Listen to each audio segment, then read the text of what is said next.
Сәлем достар, бүгін сіздермен үй жағдайында апельсин шырынын ешқандай техникасыз дайындайтын боламыз. Соңына дейін менімен бірге болыңыздар.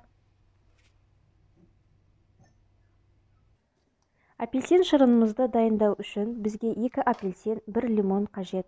Бұны алдын ала тоңазытқышқа 3-4 сағатқа салып қоямыз. Қатқан апельсиндарымыздың ақ қабығына жетпей цедрасын қырып аламыз. Ақ қабықтарын қолданатын болсаңыздар, шырындарыңыз ащы дәм беретін болады.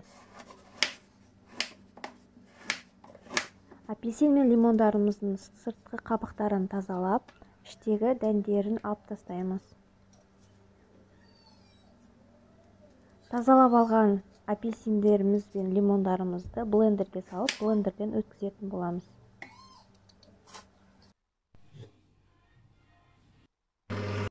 Литр қайнаған суымызға блендерден өткен апельсинімізді салып, 2 стакан қант саламыз. Қантымыз ерігенше қайнатамыз. Қайнаған шырынымызды суытып, үстіне 1 литр салқын су құямыз. Дайын болған шырынымызды ситодан өткіземіз. Үй жағдайындағы апельсин шырынымыз дайын.